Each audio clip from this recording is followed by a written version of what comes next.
We're here with ESPN's Jay Bilas. And Jay, this Big East tournament has proved that the Big East definitely has a very competitive conference, as everybody knows. But do you remember a more exciting conference with these overtime games and everything going on in the tournament? You know, in 2006, when Syracuse made that run behind Jerry McNamara, when they had to win games in order to get into the NCAA tournament, wound up winning the whole thing, 4 games in 4 days.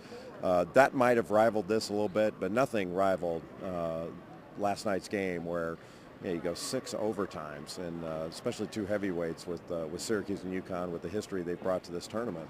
And for Syracuse to go against West Virginia and go to overtime again, they've shown an incredible amount of heart and courage, and I can't remember anything quite like this. Another great finish in this tournament featured Villanova and Marquette. Unfortunately, Marquette comes out on the losing end of things, and they've dropped 5 of 6 to end the regular season, and their point guard obviously goes down just over 2 weeks ago.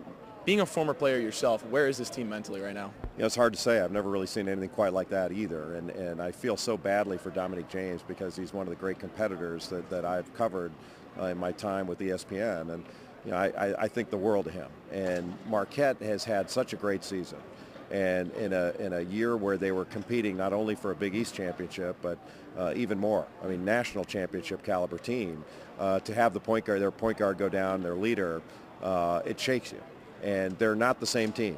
I think it'll be interesting to see what the committee does with the team. It's almost like Cincinnati when they lost Kenyon Martin years ago, and they were the #1 overall seed going into Conference USA's tournament. They didn't have anything to really go on as to what Cincinnati's going to be like without him. The committee's got something to go on with Marquette, and that's they've lost 5 of 6. And I don't know what they're going to do, and I don't know how I'd process it. It's a really unusual situation. There's no question you have to reward the season Marquette had, but at the same time, you know, where do you put them? Where do you seed them? And how do they respond? It's a unique challenge that Buzz Williams has to keep his team up. But with the seniors they've got, with Wesley Matthews and Jarrell McNeil, there aren't tougher kids in the country. When the tournament does start up on Thursday and Friday, do you see this team getting out of the first weekend?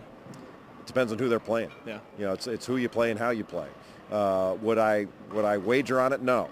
But at the same time, I wouldn't put anything past Marquette with the toughness those kids have shown. All right, Jay, thanks so much for joining us here. Thank you. Reporting from Madison Square Garden here, Brad Galli, MUTV Sports.